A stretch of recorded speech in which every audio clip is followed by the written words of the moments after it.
pourquoi c'est important pour les immigrants de développer d'autres activités génératrices de revenus à côté de ce qu'il faut comme emploi. Bon, regardez, aujourd'hui, les statistiques nous démontrent que, des recherches empiriques nous ont démontré que l'immigrant actuellement, l'immigrant moyen qui arrive au Canada, il arrive à l'âge d'environ 45 ans. Il a 45 ans environ dès qu'il arrive au Canada.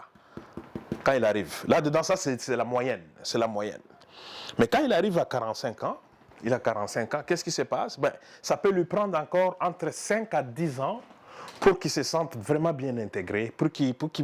Les 5 à 10 ans là, ça veut dire quoi? Il doit aller à l'école, il doit refaire les études, il doit faire des équivalences, apprendre la langue, et il y a toutes sortes d'affaires. Dans le meilleur des cas, c'est 5 ans. Mais dans le pire des cas, ça peut aller même au-delà de 10 ans. Dans le meilleur des cas, prenons 5 ans. 5 ans, ça veut dire que là, il va avoir 50 ans. Dans les 5 ans qui suivent, il va avoir 50 ans. À 50 ans, c'est là qu'il est intégré, dirons qu'il a trouvé du travail, il commence à bien s'intégrer, tout ça, il a trouvé, comme dit un bon Québécois, une bonne job. Mais à 50 ans. Maintenant, regardez là. Qu'est-ce qui arrive au Canada? L'âge moyen de la retraite, on peut dire, ça se trouve aux alentours de 65 ans. On prend la retraite à l'âge de 65 ans. Lui ou elle arrive à 45 ans. Là, il a 50 ans, il se sent un peu mieux à l'aise. Et puis, à 65 ans, ça va lui prendre juste... Il a 15 ans là. Il a juste 15 ans avant sa retraite. Mais 15 ans. Mais c'est quoi maintenant la carrière totale? On peut dire la carrière totale. Pour faire la pleine carrière au Canada, on est aux alentours de 40 ans là. C'est aux alentours de 40 ans la pleine carrière au Canada. Donc du coup, on peut dire que quelqu'un qui arrive à l'âge de 45 ans en moyenne au Canada, s'il veut avoir la pleine carrière au Canada, pleine carrière, ça veut dire quoi? Ça veut dire que travailler au complet, avoir travaillé complètement, il va se retrouver à l'âge de 85 ans en train de travailler. 85 ans. Ça, c'est énorme, ça. Ça, c'est énorme. Mais qu'est-ce qui se passe? Est-ce que le corps physique va vouloir encore venir avec? Est-ce qu'on va pouvoir travailler à l'âge de 85 ans? Physiquement, c'est faisable. Ça dépend. Ça dépend de qu'est-ce qu'on fait comme travail. Donc ça pose problème. Ça pose problème parce que là, d'ailleurs, on le voit maintenant. On le voit maintenant. Beaucoup d'immigrants aujourd'hui, ce qui se passe, c'est quoi? C'est qu'on voit des gens de 60 ans, 65 ans, 70 ans, des immigrants qui continuent encore à travailler. Travailler quoi? Parfois même dans la manufacture. Donc ça, c'est un problème qui nous attend là. Voilà pourquoi, moi, je me suis posé la question à un moment, je me suis dit, ben, est-ce que le Canada est au courant de ces chiffres-là? Bien sûr qu'ils sont au courant. Statistique Canada est au courant de ça. C'est une des raisons, à mon avis, la raison pourquoi le gouvernement fédéral, dirigé par M. Justin Trudeau, ils se sont réalisés que maintenant, on doit faire quelque chose, par exemple, pour la communauté noire. On doit les encourager à devenir des entrepreneurs. Encourager l'entrepreneuriat dans la communauté des immigrants. Pourquoi? Parce qu'à cause de ça. Ça, c'est une des raisons. Parce que si on ne fait pas attention, on va se retrouver avec une charge énorme sociale sur la sécurité sociale. Tous les nouveaux arrivants qui viennent, ça peut poser problème. Voilà pourquoi c'est très important. Même le gouvernement lui-même, il encourage l'entrepreneuriat des Noirs. Pour ces raisons, simplement là d'abord, ce n'est que ça. Parce que quelqu'un qui est né au Québec ou au Canada et qui grandit ici, qui travaille ici, à 65 ans, il peut prendre sa retraite pour gagner environ 1300 $ en moyenne. 1300 $ en moyenne quand il a fait la pleine carrière. Mais qu'est-ce qui arrive à quelqu'un qui arrive à 50 ans au Canada? Combien il va faire en 15 ans pour arriver à 65 ans? Il va gagner combien? Mais vous connaissez, c'est sûr, quelqu'un dans votre entourage qui a reçu une lettre du gouvernement en lui disant qu'à l'âge de la retraite, tu vas avoir 600 $ par mois. 600 $ par mois. 200 $ au niveau du Québec et 400 $ au niveau fédéral. Mais c'est ça le problème. Avec 600 $, tu vas payer quoi? Ça ne paye même pas ton loyer. Ça ne paye même pas ton hypothèque. Donc voilà pourquoi c'est très important.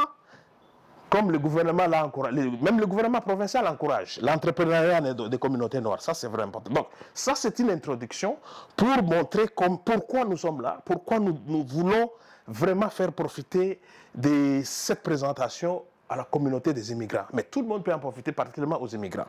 Mais avant d'aller plus loin là, voici ce qu'on va faire. Donc, on va regarder fiscalement, qu'est-ce que ça peut vous apporter de développer vous-même une entreprise à domicile.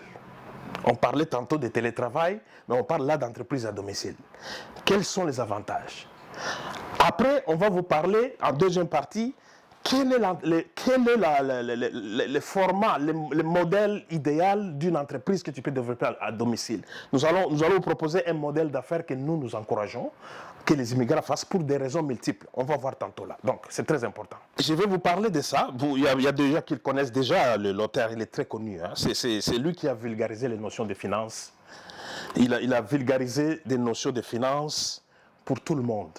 Et les gens pensaient que les finances, c'est seulement pour les universitaires, les gens qui sont bons dans des chiffres.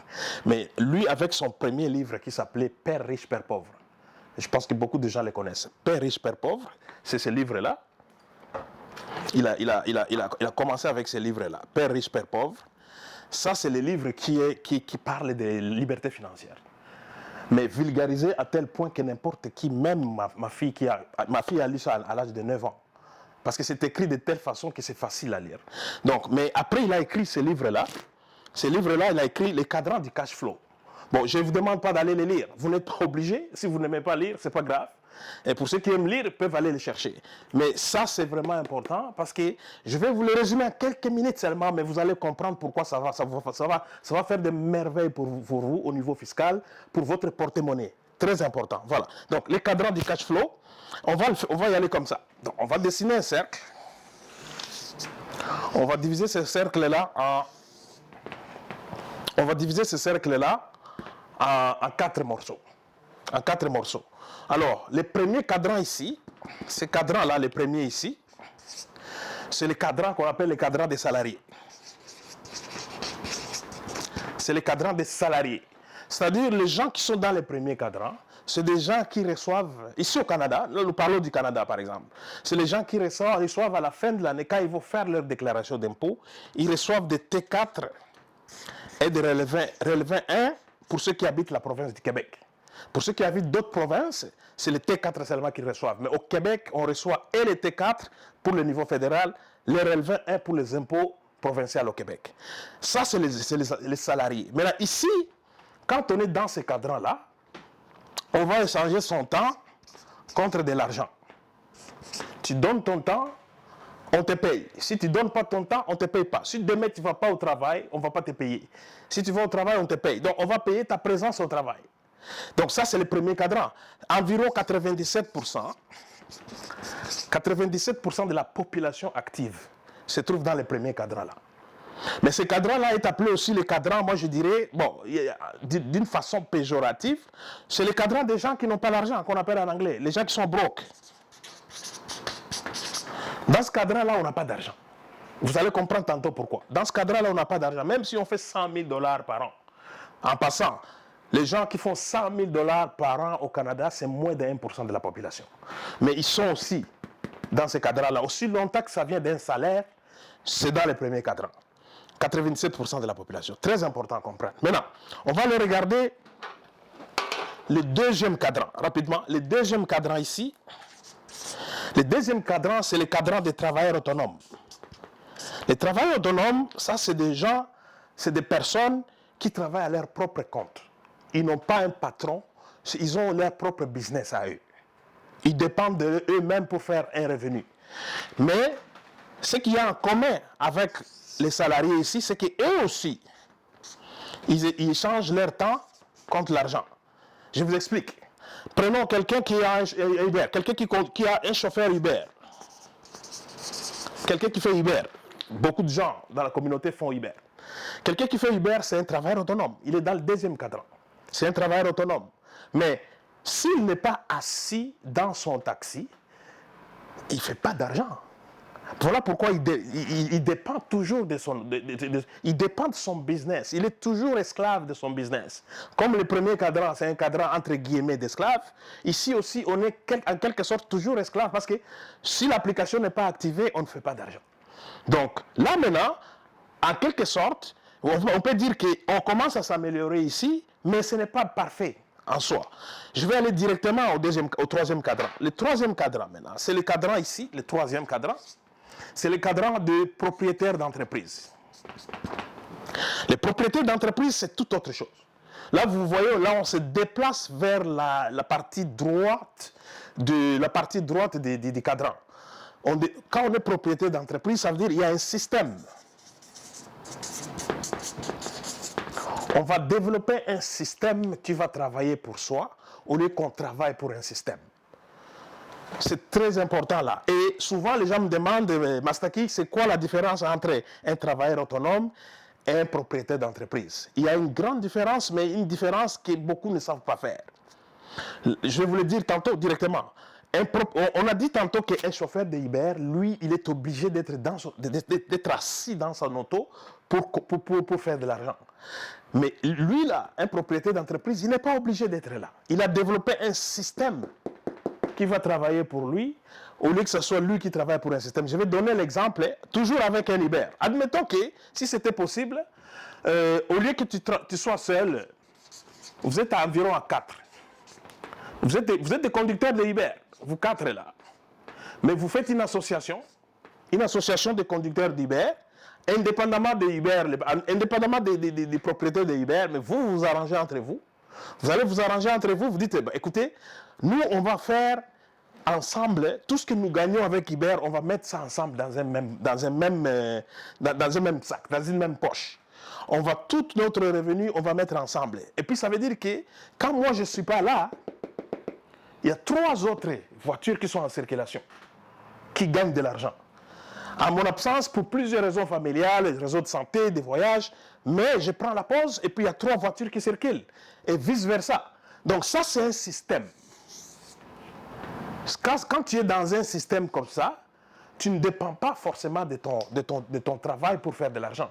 Donc ça veut dire, si vous travaillez, si admettons, ici tu faisais 40 heures semaine dans ton Uber, ici pour faire 40 heures, tu as juste besoin de faire 10 heures. Les 30 autres heures sont partagées avec les 3 autres. Mais tu viens de gagner 30 heures de liberté pour faire ce que tu veux à côté. Qu'est-ce que tu pouvais faire si tu avais 30 heures de libre chaque semaine? Qu'est-ce que tu peux faire avec ce temps-là? Pose-toi juste la question. Voilà pourquoi c'est très important d'être propriétaire d'entreprise, dans ce sens-là. Maintenant, le quatrième cadran ici, c'est le cadran des investisseurs. Les investisseurs, là, ici, en fait, c'est l'argent qui travaille pour l'argent. On n'est même pas dans l'équation. On n'est même pas là-dedans. Ici, on peut trouver d'exemples ici de quatrième cadran. C'est par exemple les banques. Les banques ici. Les banques sont dans le quatrième cadran parce que c'est l'argent. Les employés de la banque ne font pas l'argent. Okay? Les employés de la banque ne font pas du tout d'argent. Ils ne font pas d'argent. Ceux qui font de l'argent avec les banques, ce sont des investisseurs. Vous avez votre salaire là. Vous avez votre salaire qui vient du premier cadran. Votre salaire du premier cadran, avec votre employeur, on vous dit, amenez-nous un spécimen de chèque. Avec ton spécimen de chèque, on va mettre ton argent, ta paye, dans ton compte bancaire. Tu mets ton argent dans ton compte bancaire. Qu'est-ce qui arrive avec ton argent? La banque va utiliser ton argent. Mais est-ce que la banque te demande la permission pour utiliser ton argent? Non. Il ne demande pas ta permission. Mais est-ce que tu sais ce que la banque fait avec ton argent? Tu ne sais même pas. Mais tu prends ta paye, tu amènes à la banque. Voilà pourquoi ici, c'est le cadran qu'on peut appeler le cadran des riches. Le cadran des riches. L'argent travaille pour l'argent. On n'est même pas là. Et notre exemple, c'est la bourse. La bourse, c'est la même chose ici. Maintenant, vous voyez les 4 cadrans de cash flow. C'est ça les 4 cadrans. Maintenant, comment est-ce que vous pouvez utiliser cette connaissance-là à votre profit ici en Occident? Pas seulement au Canada, ici en Occident, en tant qu'immigrant.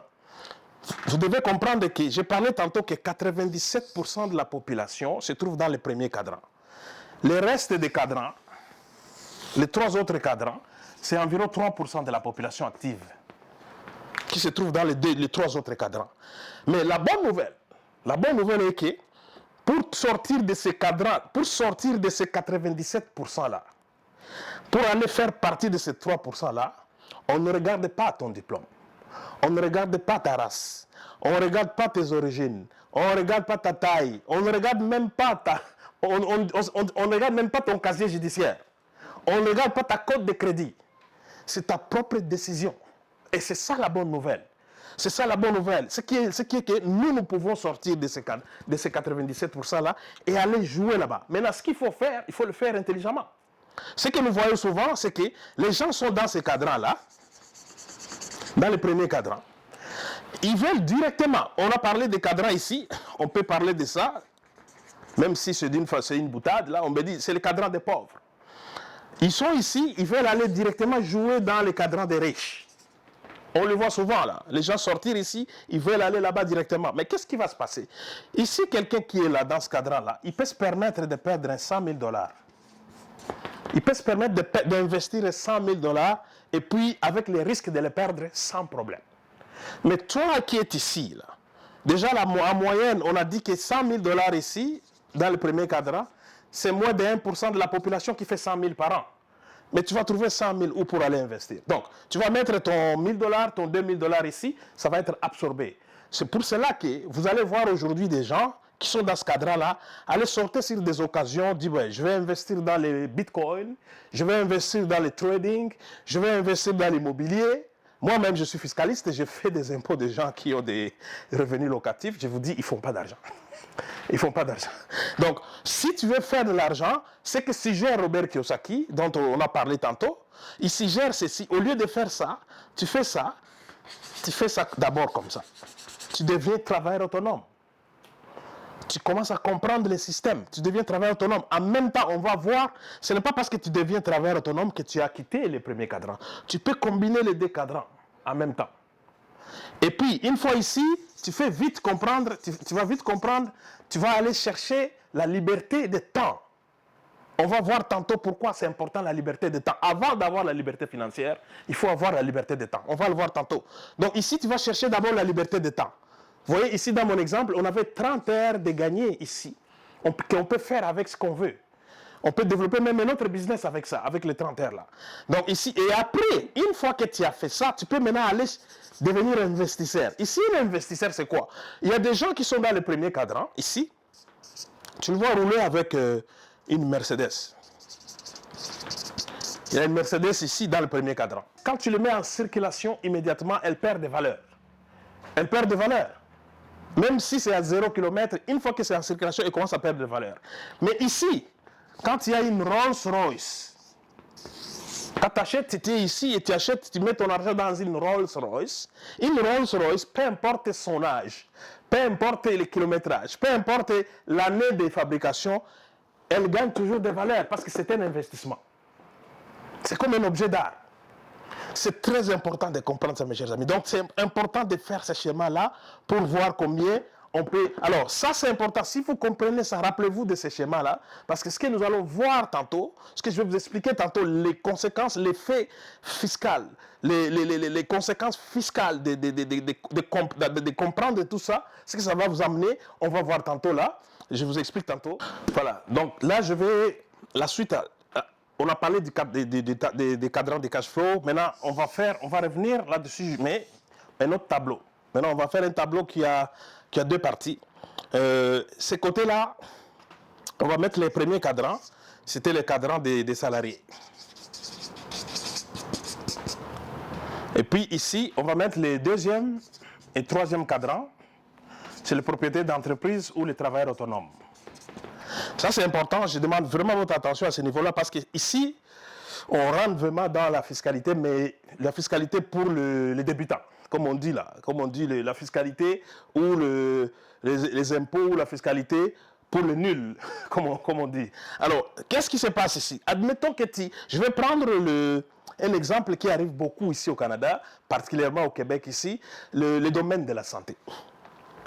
J'ai estimé que près de 80% du personnel de santé, pour tout ce qui est les préposés aux bénéficiaires ou les infirmières auxiliaires, c'est des immigrants.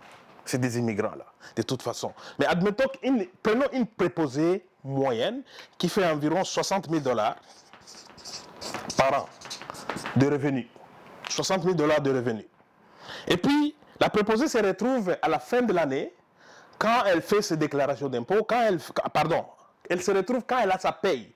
Elle regarde, elle totalise la paye qu'elle a reçue sur une base annuelle et se retrouve, et elle a fait juste 48 000 $ de net. Mais pour être embauché en tant que préposé ou infirmière auxiliaire, on lui a dit, on va te donner 60 000 $. Pour les 60 000 $ là, voici la description des tâches. Tu vas faire ça, ça, ça, ça, ça. Une bonne description des tâches, des choses. Vous qui êtes préposé aux bénéficiaires ou infirmière ou auxiliaire infirmière, vous savez exactement quelles sont ces tâches-là. C'est beaucoup de choses. On vous dit pour ça, on va vous payer 60 000 $ par an.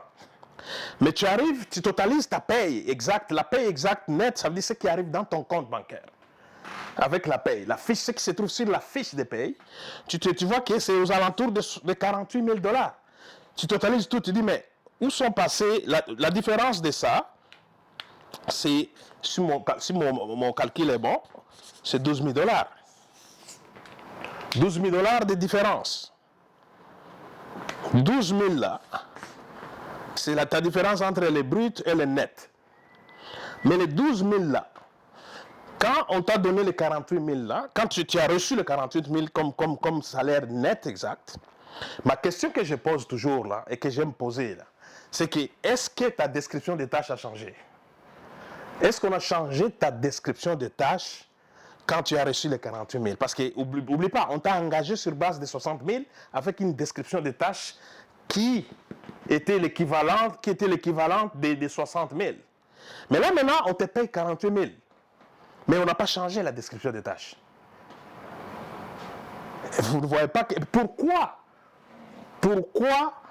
la description des tâches est toujours fonction du brut, un salaire fictif que tu ne reçois pas?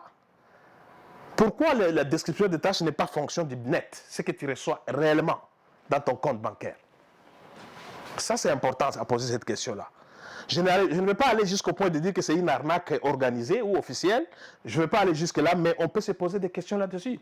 Mais vous pouvez me dire, oui, c'est normal. Oui, mais ce n'est pas normal. Parce que c'est un salaire fictif. Tu ne reçois pas 60 000 $. Tu reçois 48 000. Mais ce que tu fais au travail, vous comprenez d'ailleurs pourquoi la plupart des gens manifestent encore aujourd'hui. Et parce qu'ils se sentent ne pas payés à leur juste valeur. Beaucoup de gens aujourd'hui ici, ils ne sont pas payés à leur juste valeur à cause de ça. À cause de ça, cette différence-là. Les 12 000 là maintenant, la question que je pose, est-ce que c'est ton argent? Oui, c'est ton argent. Tu as travaillé pour ça, parce qu'on t'a engagé pour ça. Il y a des tâches que tu exécutes au travail qui sont basées sur les 12 000 là. Maintenant, c'est ton argent. C'est ton argent. Parce que tu es dans le premier cadran, on te l'arrache. Parce que tu es dans le premier cadran, tu n'as pas droit à cet argent-là. Maintenant, moi, ce que nous, on va vous montrer, c'est savoir, mais comment tu peux aller chercher une portion de ces 12 000 là. Même si admettons que tu vas chercher 25% de ces 12 000 là. Ou si tu vas chercher 30% de ces 12 000 là. Ou même 40% de ces 12 000 là. Ou parfois même 50% de ça. Parce que c'est ton argent. Et en passant, je te dis, c'est très important de payer les impôts. Pour être citoyen modèle, contribuer aux impôts, c'est très important. On n'a pas le choix. C'est comme ça que les gouvernements fonctionnent. Les États qui se respectent, les États modèles, les États qui sont bien organisés, ils ont un système d'imposition que les citoyens doivent obéir. Ça, c'est très important. Mais moi, je me rappelle avoir lu dans l'histoire américaine que les pères fondateurs des États-Unis d'Amérique, ils avaient instauré un système de fiscalité qui n'est pas confiscatoire comme on voit aujourd'hui dans certains pays. Un système de fiscalité là où les citoyens vont être imposés minimalement seulement, un tout petit peu seulement. Mais ce n'est pas ce qu'on voit aujourd'hui. Mais ça, c'est une autre affaire. Donc ça, c'est important. Nous, on va regarder les 12 000 là, ça nous intéresse. Maintenant, qu'est-ce qui se passe pour quelqu'un qui est dans le deuxième cadran et le troisième cadran? Il est propriétaire d'entreprise ou il est travailleur autonome? Maintenant, ici aussi, quand on est dans ce cadran-là, on va faire des revenus, bien sûr. On va faire des revenus, mais on va faire des dépenses aussi. On va faire des revenus, on va faire des dépenses. Maintenant, ici, quand tu es entrepreneur ou travailleur autonome, c'est très important quand tu fais un business, que ce business-là génère des revenus. C'est très important. La première année, on peut comprendre qu'on peut patauger au début parce que tout début est compliqué. De toute façon, on a compris qu'en moyenne, les entreprises ici au Canada, ça leur prend environ 7 ans pour qu'ils commencent à faire du profit. Ce qu'on appelle les retours sur l'investissement. Ça peut prendre jusqu'à 7 ans. Et la plupart d'entreprises n'arrivent même pas à faire 5 ans, ils tombent faillite. Très important. Donc, ici, au Canada, on peut dire combien tu dois faire ici pour que ça soit acceptable. Pour dire que ben, là, j'ai fait un revenu quand même en tant qu'entreprise. Bon, moi, j'ai remarqué qu'on prend environ, on considère 5 000 $ minimalement, un montant de 5 000 annuellement dans ton business, que tu commences à faire de l'argent. Les 5 000 là, moi, je ne l'invente pas. Je l'ai constaté avec les programmes du gouvernement fédéral, quand ils étaient en train d'aider les entrepreneurs avec les 60 000 $ de prêts, de financement. Un des critères, c'était avoir fait des revenus d'entreprise de minimum 5 000. Voilà pourquoi je me suis rendu compte que, ah, tiens, donc, quand tu as une entreprise et que tu fais minimum 5 000, c'est déjà bien, minimalement. Maintenant, pour faire les 5 000, là, tout entrepreneur va vous le dire. N'importe qui est en affaires, n'importe qui a un travail autonome, que ce soit quelqu'un qui a un salon de coiffure, un restaurant ou quoi que ce soit, il va vous dire que quand tu fais 5 000 $ de revenus, mais ça peut arriver que les dépenses, tu peux faire 15 000 $ de dépenses pour aller faire 5 000 $ de revenus. Parfois, ça arrive comme ça. Parce qu'on est dans une société là où on paye tout. Le carburant est cher, les loyers sont chers, ainsi de suite. Demandez juste à quelqu'un qui a un kiosque dans un mall. Demandez, lui, il paye combien de loyers. Quelqu'un qui, par exemple, qui est dans un marché aux puces avec un petit carré là, au marché, combien ça lui coûte par mois de loyer? C'est exorbitant. Donc, pour faire un 5 000 $ de revenus, on peut aller faire même des dépenses allant jusqu'à 15 000. Maintenant, qu'est-ce qui arrive là maintenant? Ce que je vais vous dire ici, c'est ça le secret. Je parlais tantôt du premier cadran, du deuxième cadran, et qu'est-ce qu'il faut faire? Ce que moi je préconise, c'est avoir un statut mixte. Tu cherches un statut mixte, tu es en même temps dans le premier cadran, en même temps dans le deuxième ou troisième cadran. En même temps. Parce qu'on a vu tantôt, quand tu cherches la liberté de temps, en passant, time is money, comme on dit toujours. Le temps, c'est de l'argent. Cette équation-là, ça va être bonne, être vraie. Parce que pour faire de l'argent, si tu n'as pas de temps libre, oublie ça. Oublie ça. Tu ne peux pas faire de l'argent si tu n'as pas de temps libre. Mais avoir de l'argent ne signifie pas forcément que tu as du temps libre, mais dans un sens. Dans ce sens-là, tu as besoin du temps d'abord pour faire l'argent. Donc, ça veut dire que tu dois chercher d'abord la liberté financière d'abord. Ici, ce n'est pas est-ce que c'est la poule ou c'est l'œuf. Non, non, non. C'est le temps d'abord. Récupère ton temps. Génère du temps pour faire des choses que tu aimes faire avec ce que tu veux, avec qui tu veux. Ça, c'est important. Et ça, je m'adresse aux immigrants qui arrivent. Parce qu'on vient souvent, on se met dans une prison, on n'a plus de temps. Tu veux dire à quelqu'un, ah, j'ai pas le temps. Ah, j'ai pas le temps. Vous avez entendu ça? J'ai pas le temps, j'ai pas le temps, j'ai pas le temps. Parce que dès que tu quittes l'avion, une fois que tu arrives ici, là, en Occident, tu descends de l'avion, c'est comme si ton temps, on le gèle, on le congèle, on le met dans les réfrigérateurs, tu n'as plus accès à ça. Et ça signifie quoi la pauvreté? Donc on va trouver un moyen de dégeler ton temps. Comment tu vas dégeler ton temps? Ben, en créant le temps. C'est toi qui dois créer le temps. Donc, quand tu crées le temps, ça veut dire quoi? Tu deviens propriétaire d'entreprise au travail autonome, idéalement propriétaire d'entreprise. Ça va te libérer ton temps. Le temps que ça libère là, ben, tu vas combiner les salaires, le travail salarié avec le travail de l'entrepreneuriat. Et ça, tu vas trouver là, les 15 000 là que je reviens ici dans les dépenses ici. Les 15 000 que tu fais ici, en termes de dépenses. Ici au Canada, c'est toutes sortes de dépenses que tu peux faire en tant qu'entrepreneur. Et on trouve ça, la liste de dépenses que tu peux faire en tant qu'entrepreneur quand tu as une entreprise à domicile, ça se trouve dans le formulaire TP-80. Ça, c'est le formulaire pour les gens qui sont au Québec. Au niveau provincial, ces formulaires-là, ça traite de toutes sortes de dépenses que tu peux avoir en tant qu'entrepreneur. Au niveau fédéral, pour les autres provinces, c'est T21-25. T21-25. Ce sont des formulaires que vous devez savoir. Et il y a même certains comptables qui ne sont même pas au courant de ça.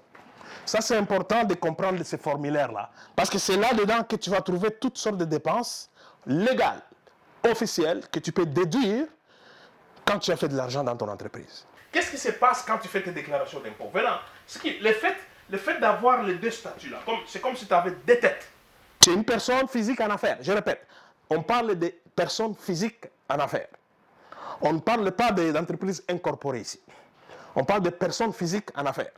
Quand tu es une personne physique en affaires, avec ton propre nom, tu es entrepreneur, tu es travailleur autonome ou propriétaire d'entreprise, et tu combines avec un travail salarié, aux impôts, qu'est-ce qui va se passer? Ben, on va faire ça.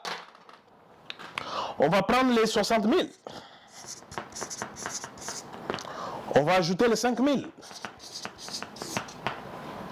Qui fait, ça nous amène à 65 000. OK? Vous voyez, on a fait une addition là. On a fait une addition parce que tu as les deux statuts là combinés en tant que personne physique en affaires. On est arrivé à 65 000. Maintenant, parce qu'on a fait ça, là je caricature un peu pour faciliter l'explication, mais parce qu'on a fait ça, bien entendu, il y a des dépenses aussi. Admettons que, juste pour faciliter la discussion, on va aller maintenant, on va faire la soustraction. Ici, on a fait une opération d'addition. Ici, on a fait une opération de soustraction. Donc, on va enlever de 65 000, on enlève par exemple les 15 000. Là. Ça nous amène à quoi? Ça nous amène à un montant de 50 000. Maintenant, la question que je pose à mon audience, si elle me suit très bien, c'est de savoir les 50 000 là, d'après vous. Est-ce que c'est un brut ou c'est du net? Réfléchissez très bien. C'est du brut ou c'est du net? OK? Si vous avez dit que c'est du net, c'est faux. Remarquez simplement que nous venons juste de baisser ton brut. Nous venons juste de baisser ton brut. De 50 000, de 60 000 à 50 000. On l'a baissé. On vient de baisser tes impôts. Légalement. Légalement, nous venons de baisser tes impôts. Donc, ça veut dire que quelqu'un qui fait 60 000 $ ne peut pas être imposé de la même façon que quelqu'un qui fait 50 000 $. OK? Donc, c'est ça ici. Le gouvernement, maintenant, quand tu fais tes déclarations d'impôts, qu'est-ce qui arrive?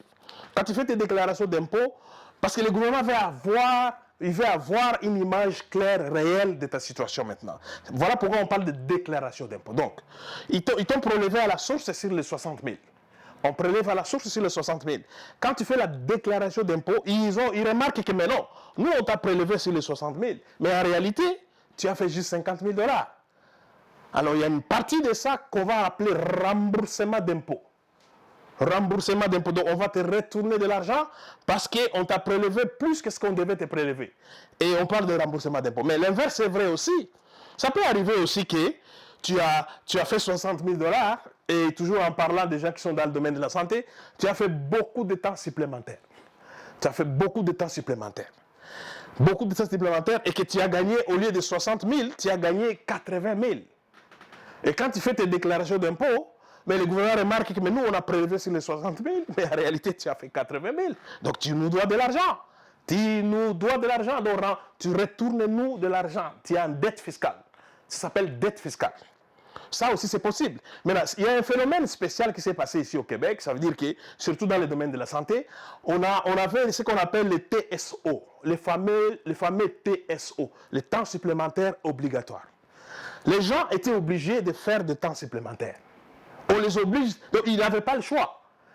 Mais en même temps, parce qu'ils font des temps supplémentaires, mais ils vont se retrouver à gagner plus d'argent. Ils gagnent plus d'argent encore. Mais parce qu'ils ont gagné plus d'argent, ils sont encore punis fiscalement. Et ils vont se voir encore tomber dans la dette fiscale, comme ce que je vais t'expliquer là, parce qu'ils ont fait beaucoup d'argent. Au lieu d'avoir un crédit d'impôt, le gouvernement n'a pas pensé à ça. Mais ils se sont vus juste surtaxés. Je connais un exemple concret d'une dame ici à Montréal. Elle est dans le domaine de la santé. ils ont eu les fameuses équités salariales. La fameuse équité salariale, alors elle a vu son revenu presque doubler, de 40 000 à 80 000.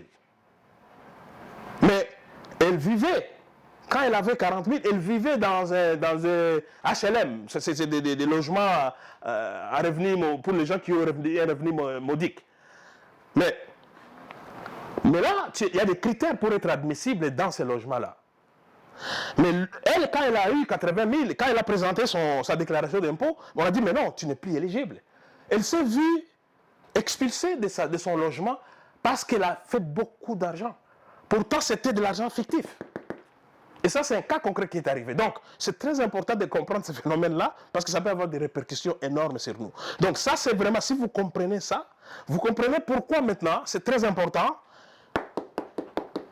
d'être salarié. Moi, je dis, pour les gens qui arrivent au Canada, les nouveaux arrivants, c'est très important de travailler. Les 5 premières années, c'est important de garder ton travail de salarié, très important. Mais avec le temps, comme on a vu comme on a vu là, avec le temps, tu commences à descendre ici, tu vas là-bas, au fur et à mesure. Systématiquement, lentement, mais sûrement, tu changes de camp, tu changes de cadran, et puis tu deviens éventuellement entrepreneur et investisseur. C'est très important là. Ça, c'est important pour les immigrants ici. Parce qu'on a vu au début, je parlais on n'a pas le choix, parce que sinon, on va travailler jusqu'à 85 ans. Et au-delà même. On n'a pas le choix. Parce qu'on arrive à un âge déjà assez avancé ici au Canada et on ne peut pas se prévaloir et dire que bon, on est comme des Canadiens de souche ici. Non, non, non. On n'est pas dans la situation, on n'est pas dans l'égalité. On n'est pas dans la même situation. Et nous, si nous-mêmes ne prenons pas conscience de ça, nous-mêmes, qui va le faire pour nous? Voilà pourquoi, c'est ça l'objectif aussi de cette émission. Donc, très important. Donc, ce qui va suivre, la dernière partie, nous allons maintenant parler de quoi. C'est quoi exactement un modèle d'affaires idéal que vous pouvez faire pour que vous soyez en même temps salarié et en même temps propriétaire d'entreprise. Je dis bien propriétaire d'entreprise, sans tracas et à partir de votre domicile à la maison. Je parlais au début de mon introduction, je parlais de Robert Kiyosaki, l'auteur, le célèbre auteur de Père riche, Père pauvre. Bon, pour ceux qui, je ne vais pas résumer ce livre-là aujourd'hui, on n'aura pas assez de temps pour ça. Mais si vous pouvez vraiment lire, ça serait vraiment, vraiment important. C'est un livre là où dedans, c'est là que j'ai appris la notion des libertés financières, hein, de pouvoir aller développer un revenu résiduel. On va parler tantôt d'un revenu résiduel, c'est quoi? C'est lui-même qui a écrit encore le cadran du cash flow. C'est lui qui a écrit Père riche, Père pauvre. Il a écrit tant d'autres livres. Il a écrit aussi l'école des affaires, que je suggère à beaucoup de gens qui ne savent pas encore quoi faire en entrepreneuriat, de pouvoir chercher les livres. Il est sur Amazon. L'école des affaires pour les gens qui aiment aider d'autres gens. Il a écrit ça, mais il a écrit aussi un livre très important qui s'appelle L'entreprise du 21e siècle. Toujours le même auteur. L'entreprise du 21e siècle. Ça, c'est important parce que là-dedans, Robert Kiyosaki lui-même, il préconise un modèle d'affaires. Un modèle d'affaires que moi-même, je suis allé faire pour tester si vraiment ça fonctionne. Alors, c'est un modèle d'affaires qu'on appelle, dans l'industrie, qu'on appelle marketing des réseaux. Marketing des réseaux, ou bien marketing relationnel,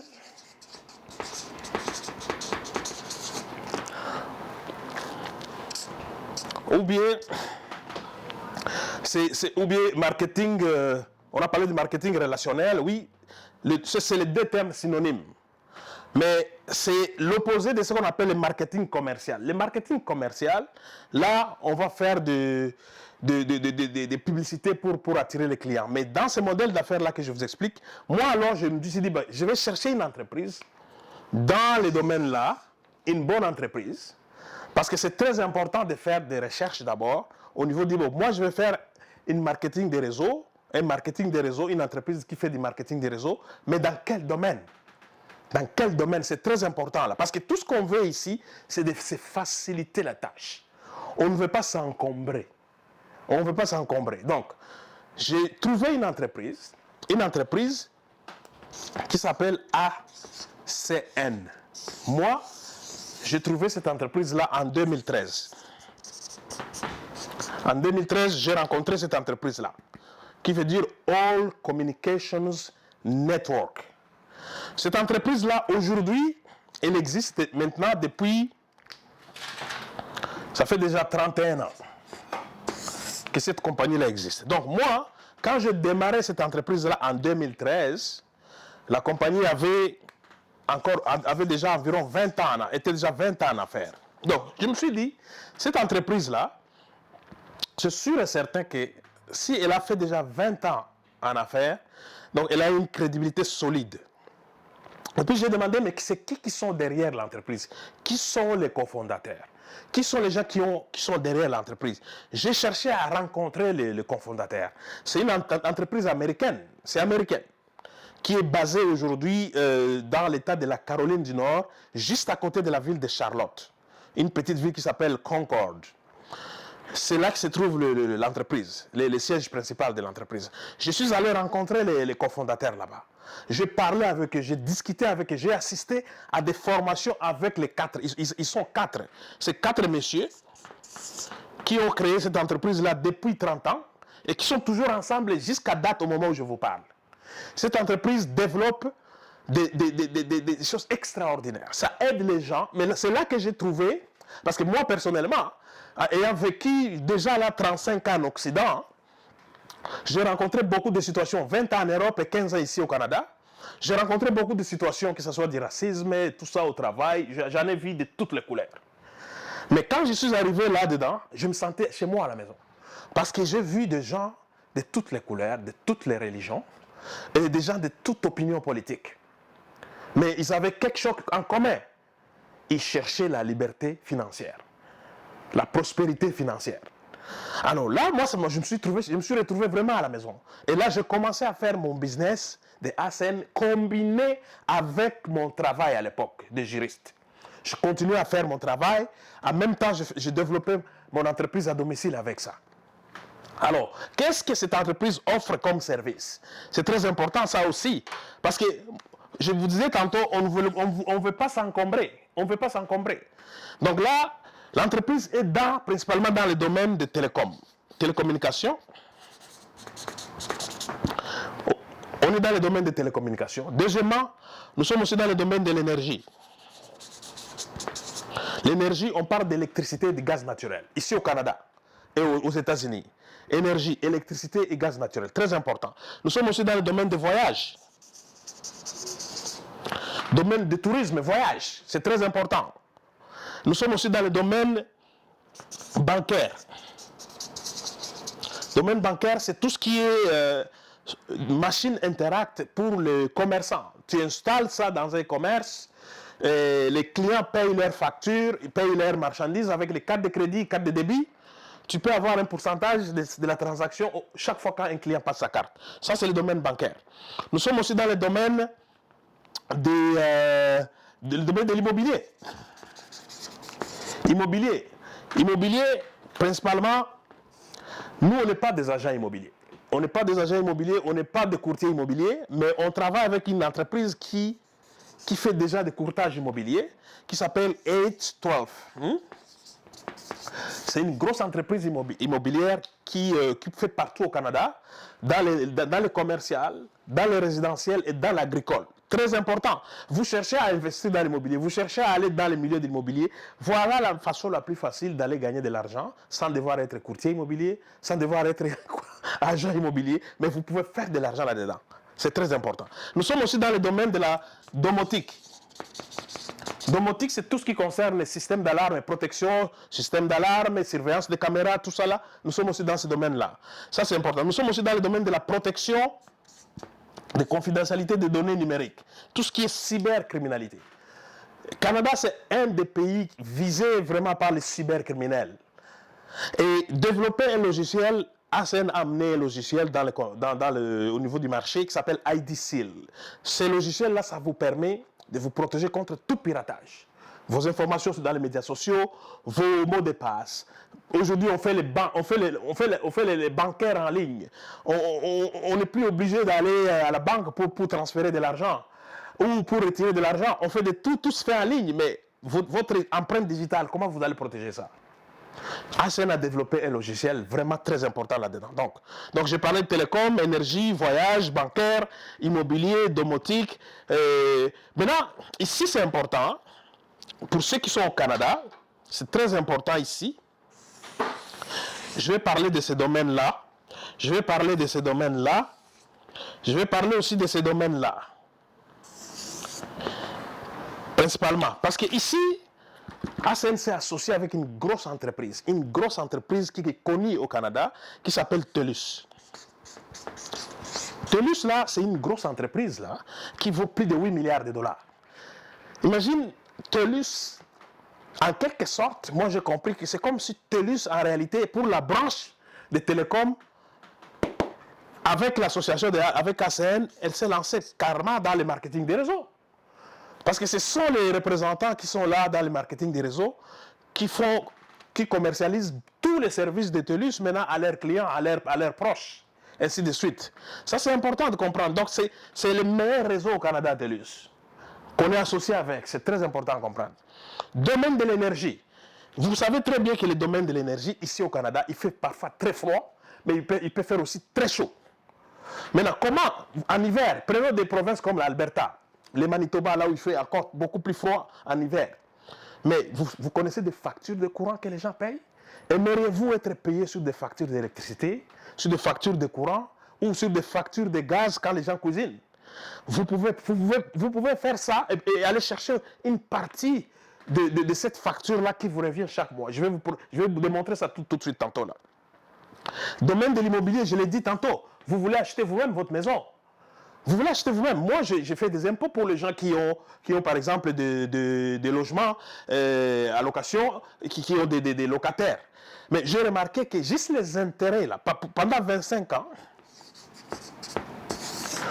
vous prenez une hypothèque, vous allez payer des intérêts hypothécaires pendant...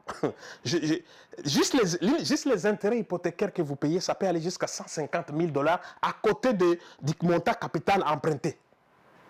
Vous commencez déjà, parce que la banque, tu dois payer d'abord la banque avant. On a parlé du 4e cadran, le cadran des investisseurs, la banque. La banque va se payer d'abord. Tu vois, toutes les années, je pense que les 5 premières années, tu vas payer d'abord les intérêts hypothécaires avant de commencer à rembourser l'argent. Mais est-ce que toi, tu n'aimerais pas aller chercher, pour ce montant-là d'intérêts hypothécaires, aller avoir un pourcentage là-dessus pendant 25 ans, pendant la durée de ton hypothèque? Ça, en faisant ACN, c'est possible.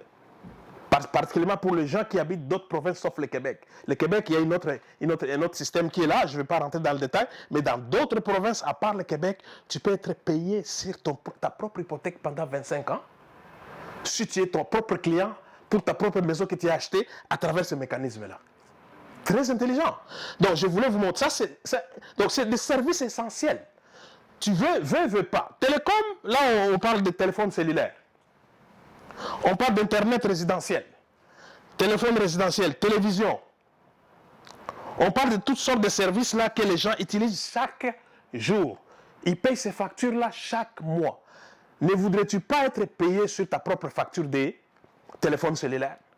Ne voudrais-tu pas être payé sur ta propre facture d'Internet à la maison? En fait, ACN va même très loin. Avec la collaboration de TELUS, si tu réfères 10 clients, dans le système ici, 10 clients d'Internet, tu as ton Internet gratuit, tu ne payes plus, juste la partie taxe. Tu réfères 10 clients de cellulaire, ton cellulaire est gratuit, tu ne payes plus. Tu réfères 12 clients d'électricité. Nous, on n'est pas dans les produits. On n'est pas dans les cosmétiques, dans les vitamines, tout cela. Même si j'aime des vitamines, moi-même, j'en bois là. J'en bois des shakes pour l'énergie, mais je préfère être client. Parce que tu peux te retrouver avec toutes sortes de tas de stocks à la maison, des choses qui sont très chères, mais qui sont bonnes, des choses bonnes, mais trop chères, pas démocratiques. Mais ici, tous les services que je viens de citer là sont essentiels. Tu ne peux pas ne pas utiliser ces services-là. Alors pourquoi ne pas être payé là-dessus si tu sais que tu vas l'utiliser de toute façon? Ça, c'est important. Donc, ça, c'est vraiment au niveau des services. Maintenant, qu'est-ce que ça prend pour devenir entrepreneur avec ACN? Ça prend quoi? Pour être... Là, ici, avec ACN, tu deviens directement propriétaire d'entreprise. Vous vous rappelez, le troisième cadran. ACN t'amène directement dans le troisième cadran. Tu vas être propriétaire d'entreprise toi-même à partir de la maison. Donc, le troisième cadran. Mais ça, il y a un investissement à payer, comme c'est un business. Ça coûte, actuellement, présentement, ça coûte 299 $, plus des taxes. Ça, c'est pour démarrer le business. Tu deviens, avec ça, tu achètes ta licence. Tu achètes ta licence, tu deviens entrepreneur avec ACN, propriété d'entreprise. On a des frais fixes de 25 $ plus taxes. 25 $ plus taxes par mois que nous payons chaque mois parce que c'est un business en ligne. On est dans le e-commerce. On est dans le e-commerce. C'est-à-dire nous et les Jeff Bezos, les propriétaires d'Amazon et tous les autres qui sont en ligne, nous sommes ensemble dans le même domaine.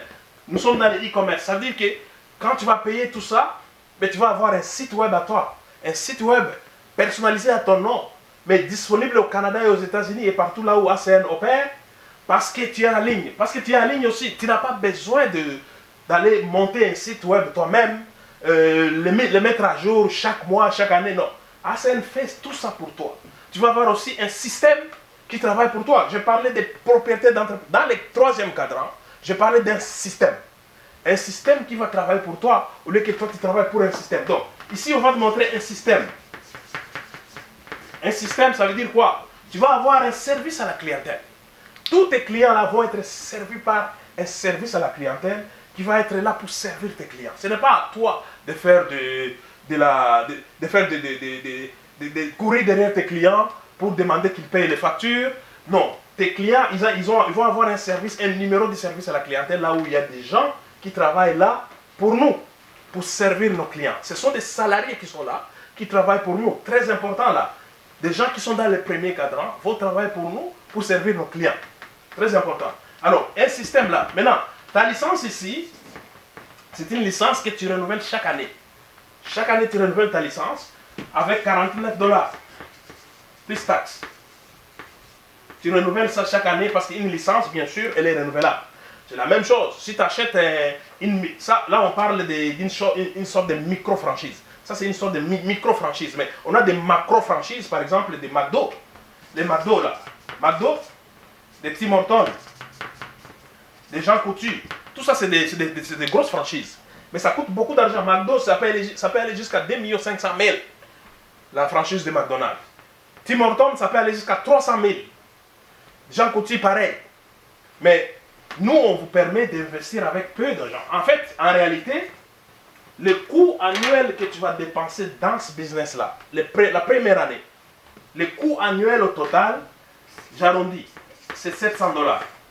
Pas plus. La première année, ce business-là va te coûter seulement un investissement de 700 $.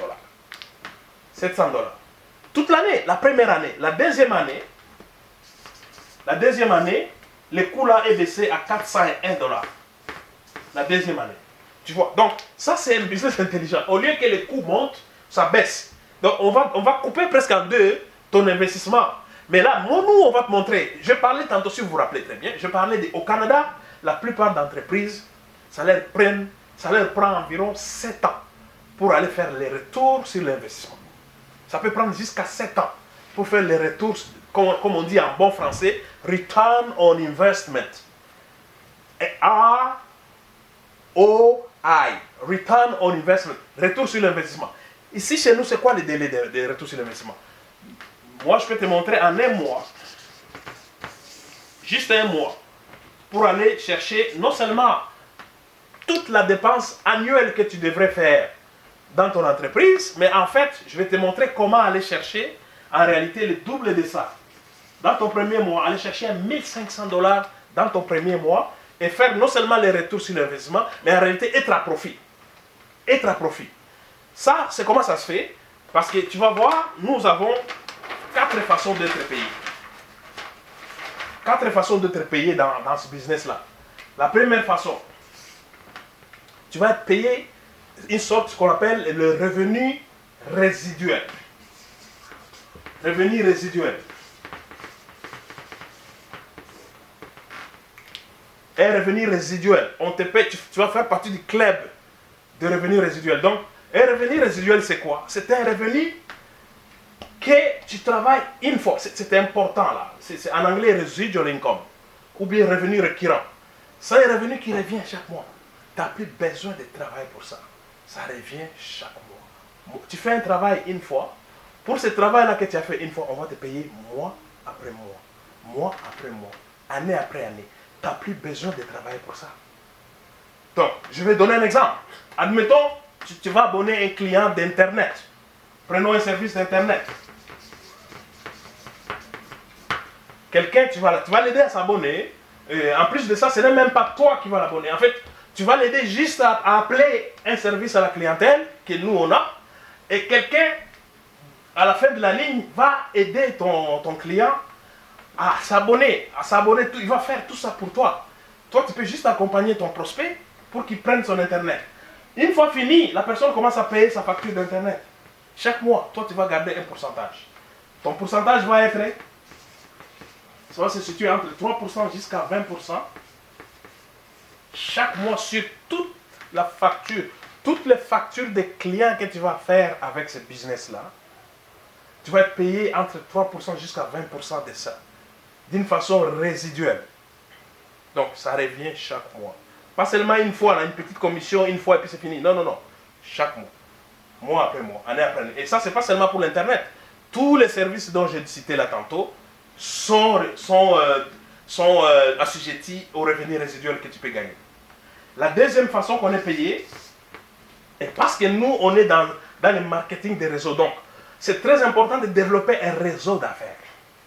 Un réseau d'affaires. Parce que là, on va te mettre dans un réseau d'affaires. Réseau d'entrepreneurs. On va aussi te montrer, non seulement on va te montrer comment faire des clients, on va te montrer aussi comment, toi aussi, tu peux chercher des gens qui peuvent être des franchisés, des gens qui veulent devenir des entrepreneurs. Mais c'est toi qui vas les parrainer dans le business. Et dès qu'ils vont venir dans le business, ben, qu'est-ce qui va se passer? Ben, toi, tu vas être payé. Tu vas être payé quoi? Tu vas être payé un revenu résiduel. Revenu résiduel indirect. Ça veut dire que sur les clients qu'eux vont faire, toi, tu vas garder 4% chaque mois. Chaque mois. Tu vas faire un 4% chaque mois sur les clients que tu ne connais même pas. Des clients que tu n'as même pas cherché. Ça, c'est très important. La troisième façon qu'on est payé dans ce business-là, ça veut dire que quand tu as des partenaires et que tu leur montres comment faire leurs premiers clients, tu vas leur montrer dans les 30 premiers jours comment aller chercher les retours sur l'investissement. Les retours sur l'investissement. Dès que tu leur montres ça, on va te payer entre 50 à 450 dollars de primes. Ça, c'est des primes. Ça, c'est des primes si tu le fais. Quand tu le fais, tu as des primes. Et la quatrième façon qu'on est payé, c'est que quand tu fais des clients, il y a des promotions chaque mois. Quand tu fais des clients, tu vas être payé aussi des primes, des promotions. Par exemple, pour le moment, il y a des primes qu'on paye pour en 4 mois là. Actuellement, pour les gens qui démarrent au courant du mois de juin, en 4 mois, il y a par exemple une prime de 5 000 dollars. Quand tu atteins certains critères,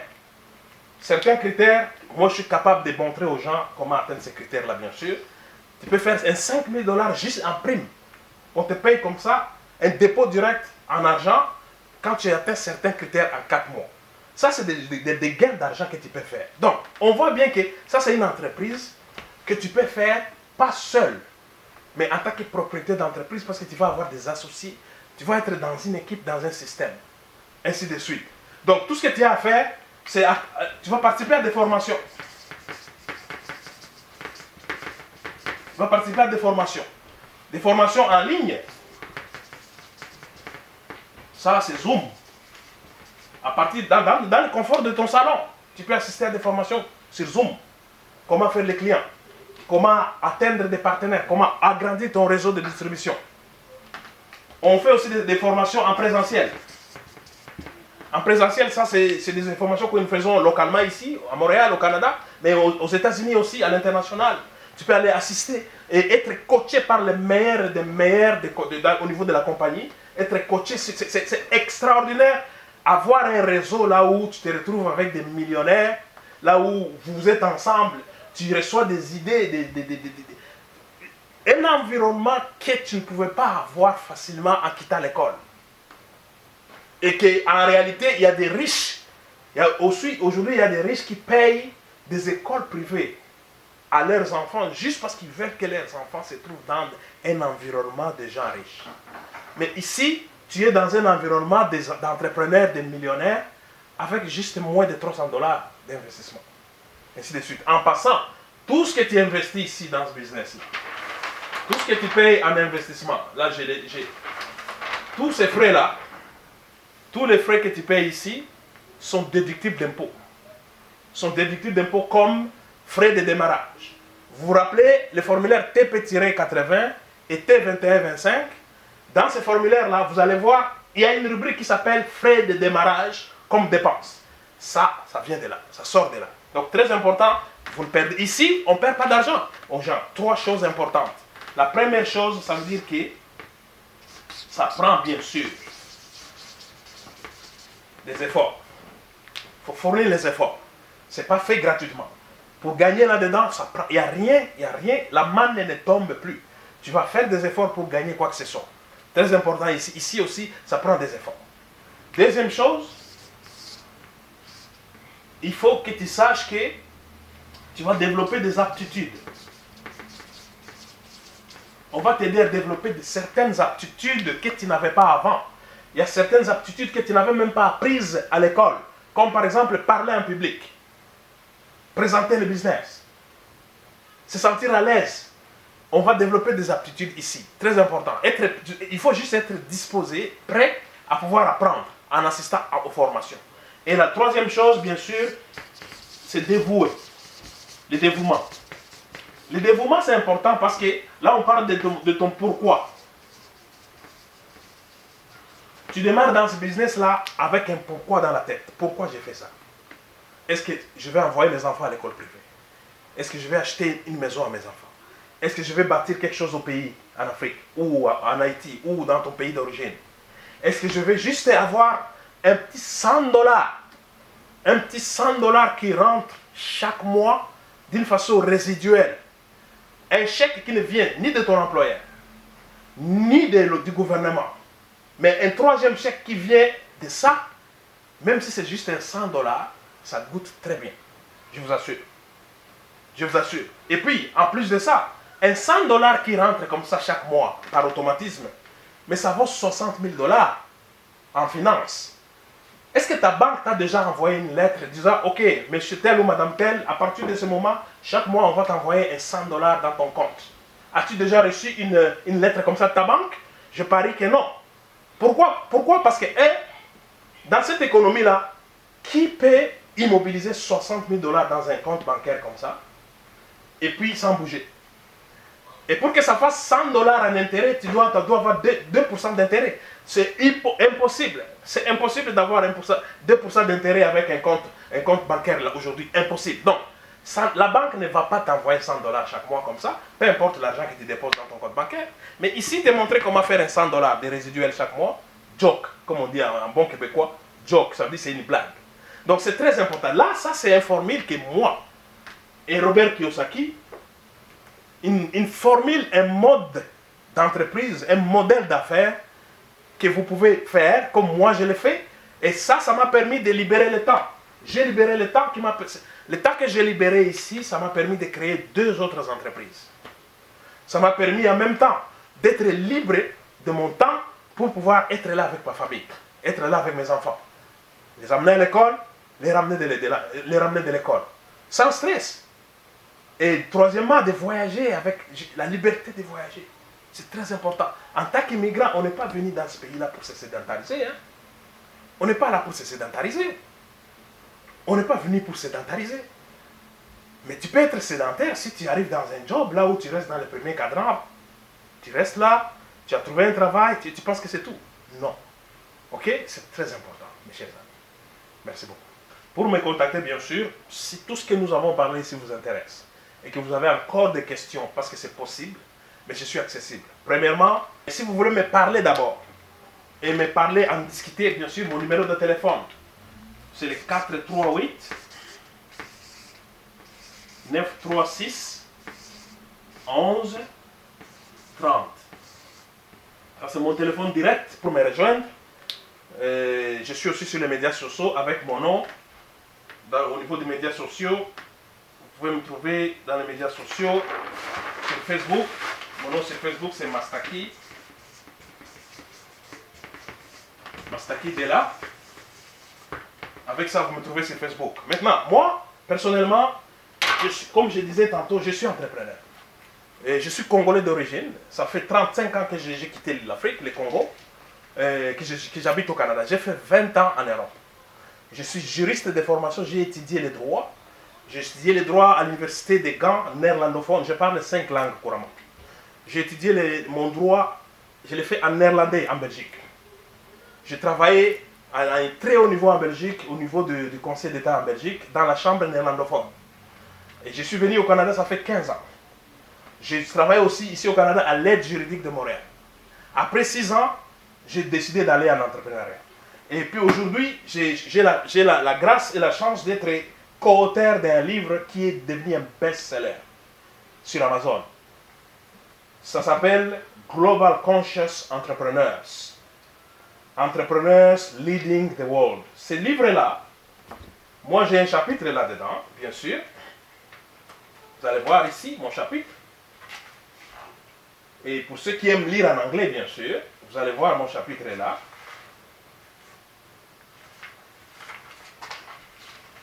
Donc là, c'est vraiment mon chapitre est là-dedans, à partir de la page 85.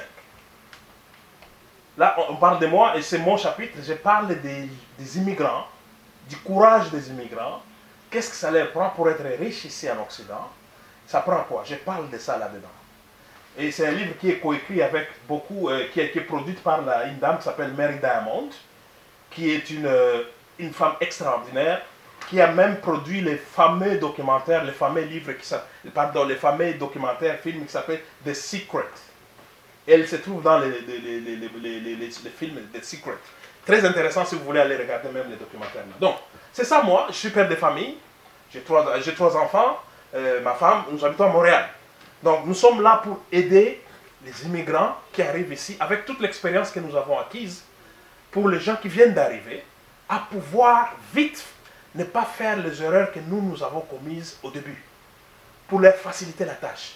C'est beaucoup plus facile de rouler sur une autoroute que de trouver, de se frayer un chemin dans la brousse. Quand on a trouvé l'autoroute, c'est quand on a rencontré quelqu'un qui a beaucoup d'expérience ici, qui va te montrer déjà, ah, fais pas ça, fais ça directement, ça va aller vite. Voilà, merci beaucoup. Anita Kachouva, femme entrepreneur. Waouh, c'est merveilleux ça. Je suis vraiment contente d'attendre cela.